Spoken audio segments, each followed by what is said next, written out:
Daddy, have a good day.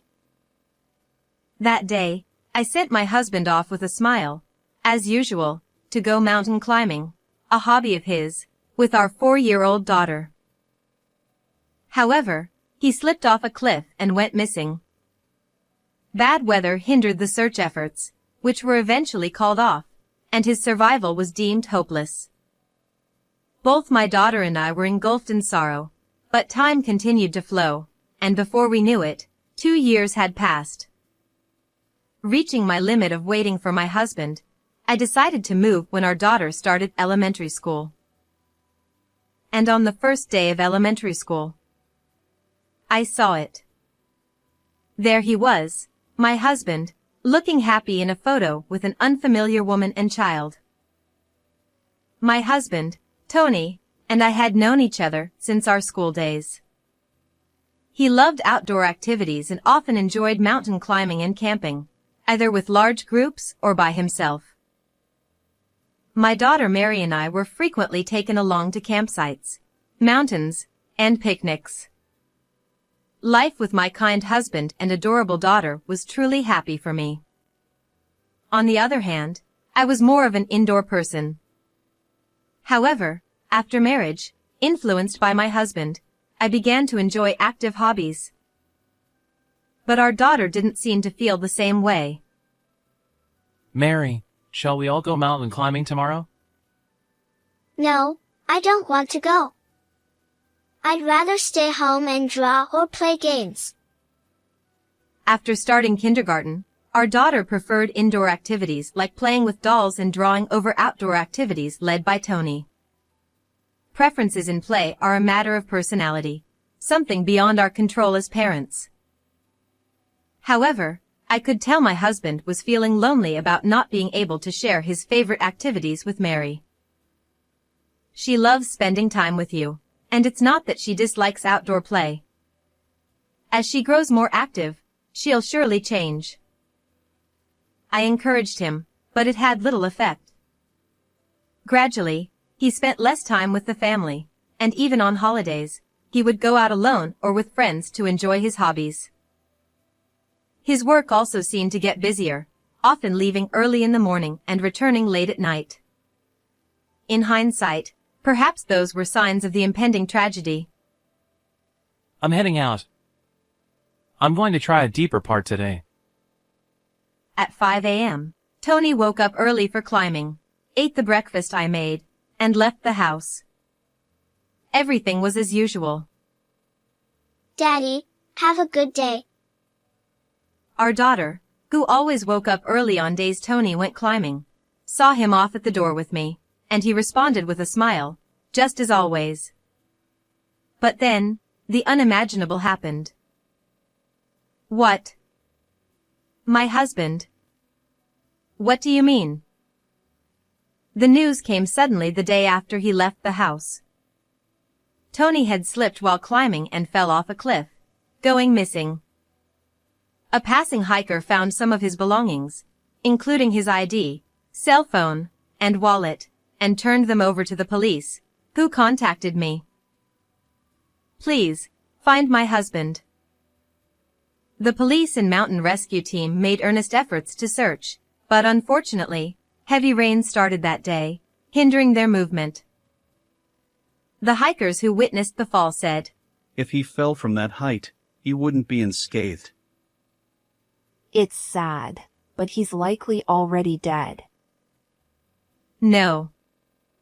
Please, be safe. Desperately clinging to hope, I contacted Tony's workplace, an outdoor gear company, hoping his hobby friends there might help with the search. What? He quit? How could that be? The employee I spoke to seemed puzzled and said, Tony resigned a week ago.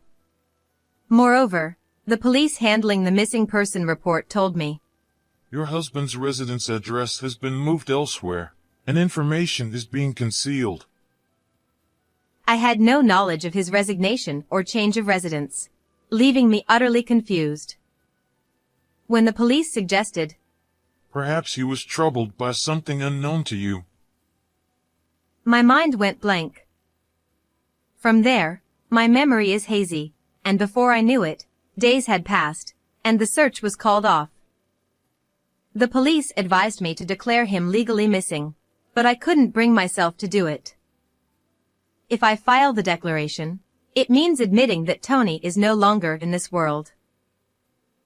I don't want to believe my husband is gone.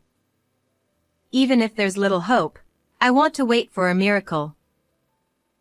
I said this, but even if I averted my eyes from reality, Tony wouldn't come back. With a daughter to care for, I had to protect her life, which kept me occupied and distracted. Please come back and watch our daughter grow up with me. Days passed, staring at his photo, feeling like my heart was breaking. Despite trying to hold on, I realized I wasn't as strong as I thought. 2 years later, I couldn't bear the weight of my feelings alone. Eating felt joyless, tears would flow uncontrollably, and sleepless nights continued. Seeing my condition, my parents urged me to return to my hometown. Especially my father, who had just retired that year, strongly felt. You can't go on like this. I've retired. Let's move to the countryside with us and live a peaceful life. We'll help, so let's live together. My parents, both from rural areas, had bought a modest apartment in the city and lived there. With my father's retirement, they planned to sell the apartment and move to my father's family home, which had been vacant since his parents passed away. Can we live with Grandpa and Grandma? A new house? Seeing my daughter's eyes light up, I realized that I wasn't the only one suffering from the loss. She had been enduring the sadness and loneliness of losing her father suddenly. Mary is trying to move forward, yet here I am, her mother, stuck in sorrow. I decided to start anew in a new place before Mary started elementary school. However, I kept our marital status unchanged. I planned to declare him legally missing and set up an altar once Mary's school situation settled. Even if he wasn't physically with us, he would live on in our hearts. And so, the first day of elementary school arrived. My daughter quickly made friends with the child sitting next to her, showing a smile from day one. I was worried she wouldn't have friends from kindergarten, but she's doing well. After the class meeting, most parents and children were still around, taking photos and exchanging contact information. I was about to take a photo with my daughter near the main entrance when I saw it. What? A bolt from the blue. I couldn't take my eyes off the family taking a photo a few feet away. In front of the school building, holding a woman and child with a happy smile, was my supposedly deceased husband, Tony. Mom? Oh, let's take a photo over by the flowers instead. I hurriedly led Mary away from the main entrance. They didn't seem to notice us, but despite longing to see him, I couldn't call out.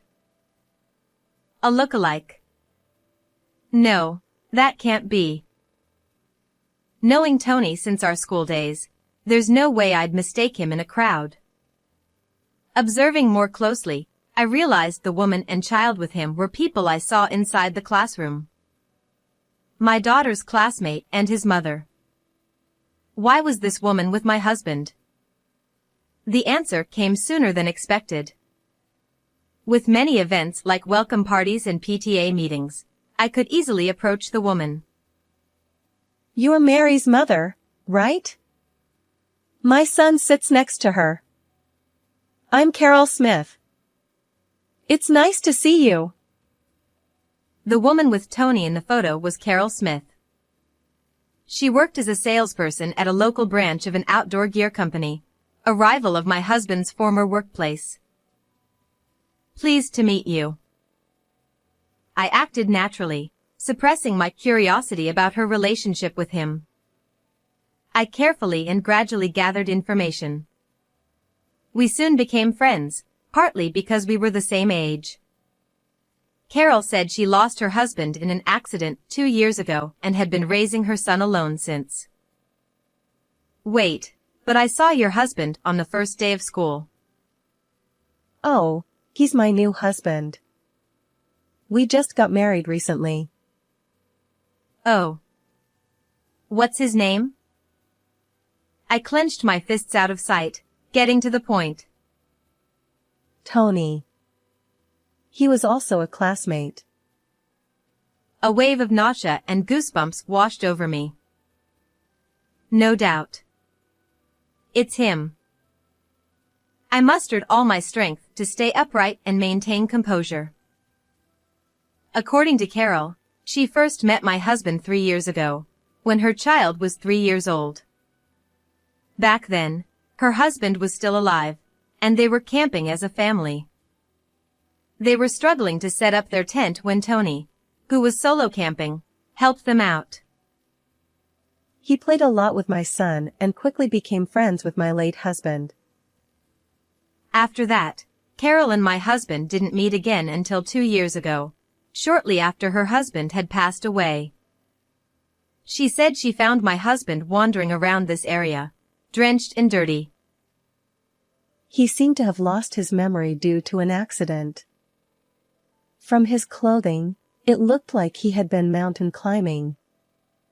But for some reason, he remembered us. Is that so?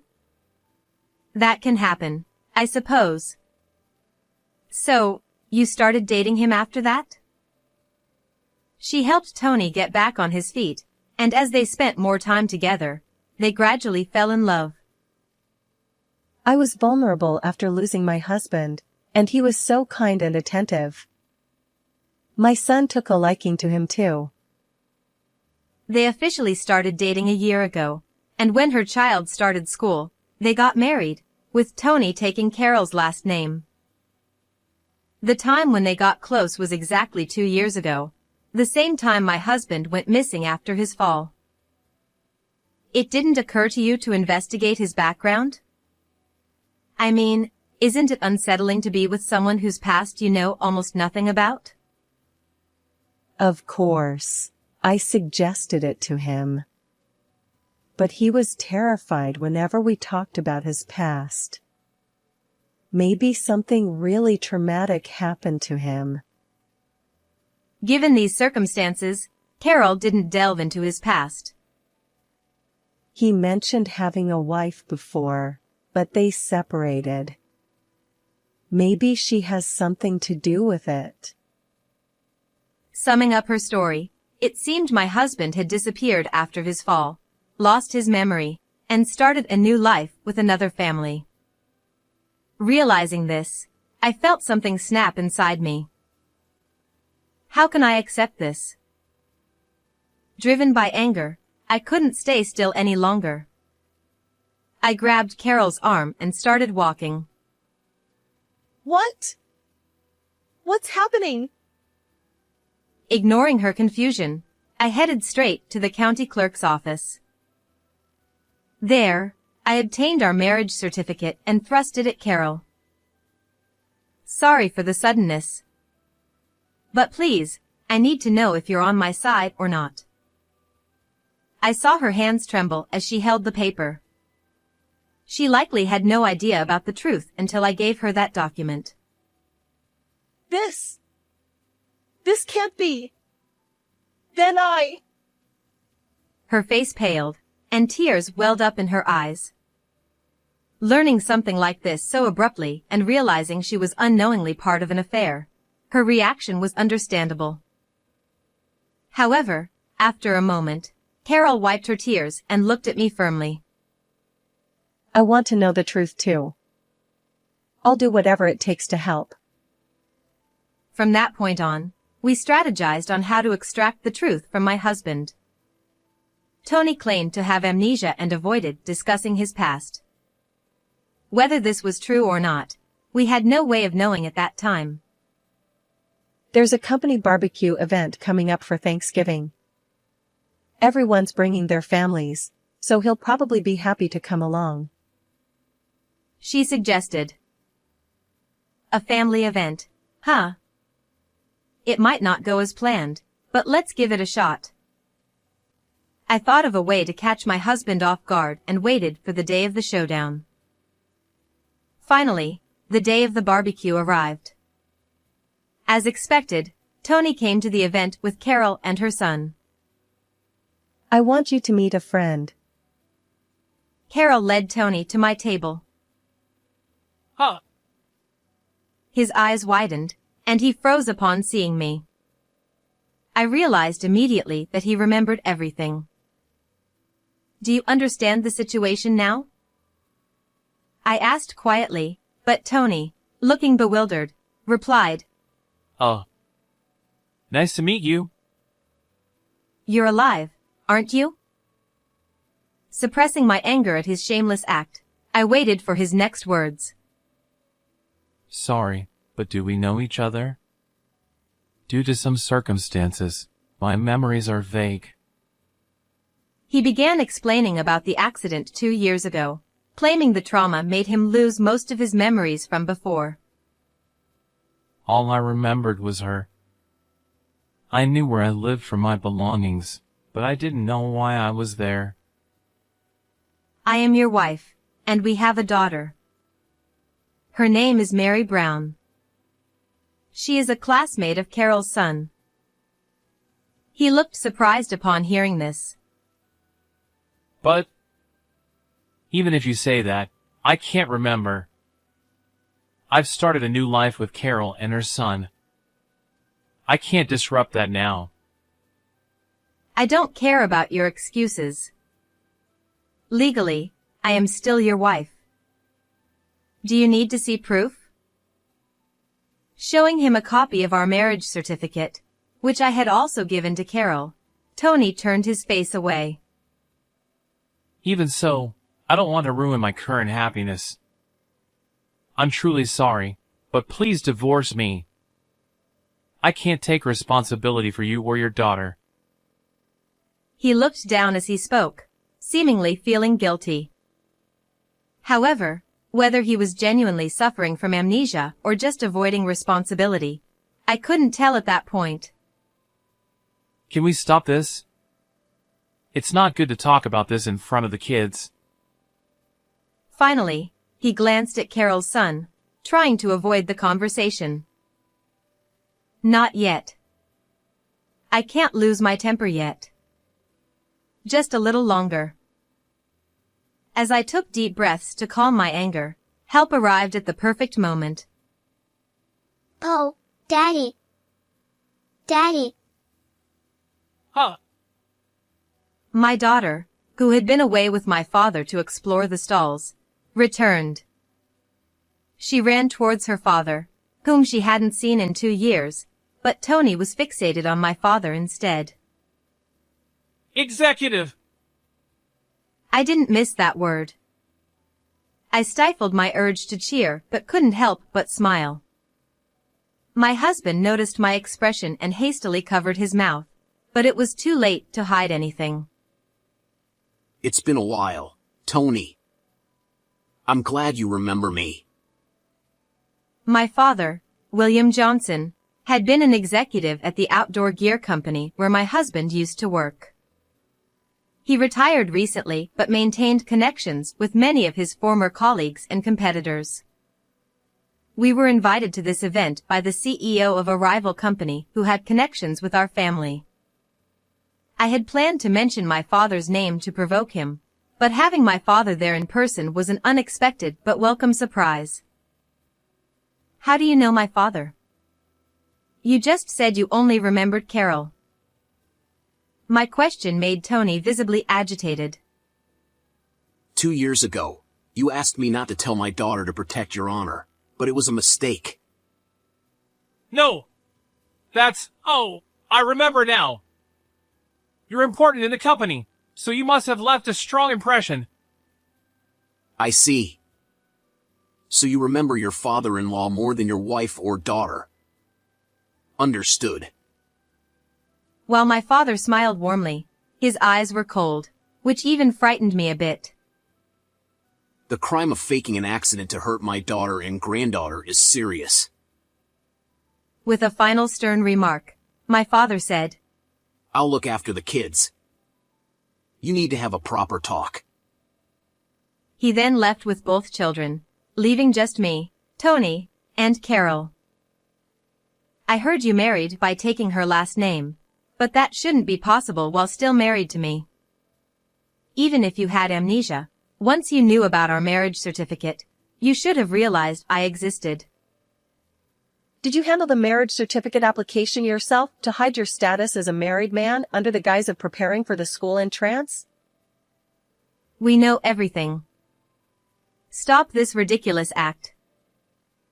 As I declared this, Tony began to shake. Why didn't you just divorce me when I disappeared? I made it seem like I was in a desperate situation, so Carol wouldn't see the certificate. Hearing his words, all my bottled-up emotions surged. I didn't know whether to feel sad or angry, but I had many things I wanted to say to Tony. Why did you lie like this? Did you really think you could deceive us forever? Stop mocking us. Keep your voice down. I faked the accident to avoid this. What's wrong with that? Before the accident, Tony had resigned from his job and moved. When only one person in a household moves, the family must be notified. However, if you explain special circumstances, it is possible to secretly move and hide the information. I was having issues with my wife and that she became violent when discussing divorce. Here's the medical report and diary. He must have used these falsified documents to hide the information and escape from me. You and Mary are at fault. You enjoyed my hobbies at first, but then you distanced yourselves.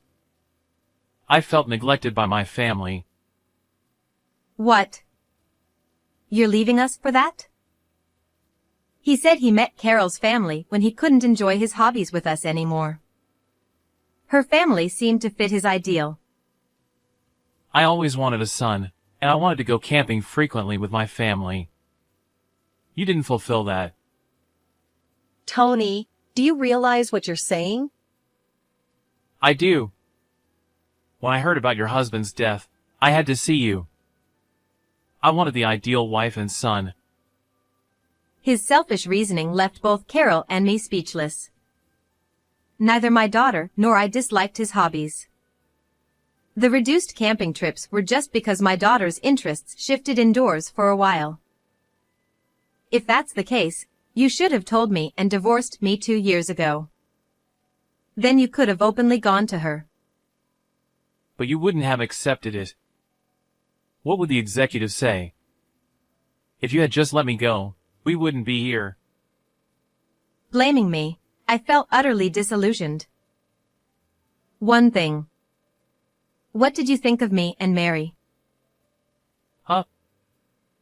Don't you understand how lonely and painful it was for us? We suffered for 2 years because of you. I never asked you to. It was your choice. His dismissive response made my blood boil. Fine, let's divorce. You'll pay for the adultery, unpaid marital expenses, and child support in one lump sum. No matter how angry I got, it didn't affect him. I don't care about you and the kid anymore. I'll pay. Now I can live happily with my new family. He said, seeming happy about it. What's good about this? Are you kidding me? Huh? Tony seemed baffled by Carol's unexpected reaction. We're done too. I'll sue you for fraud. Wait, why? We can be a real couple now. He genuinely seemed confused, watching Carol's angry expression. Did he really think she would be thrilled and embrace him? Carol and Tony had a small wedding and engagement party. She paid for everything, including his living expenses after losing his job and memory. You lied and took her money. That's fraud. I muttered, making Tony turn pale. Wait! I gave up everything to be with you. I love you. Life with a child is hard alone. I'll find a new job soon. Don't speak. Don't talk about my son. I'm not desperate enough to rely on a man who betrayed his family. Carol's angry shouts made me feel sorry for her.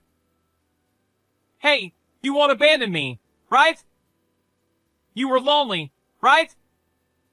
Mary. Mary too. Stop. Don't say her name. You have no right.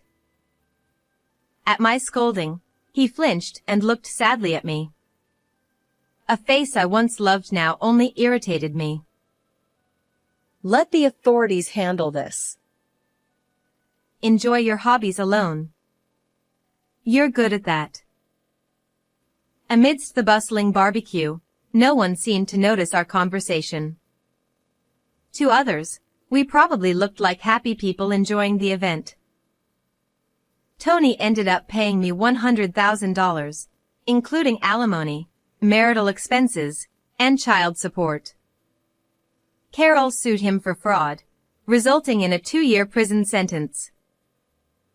He paid me everything before his incarceration, with the remaining amount to be paid in installments after his release.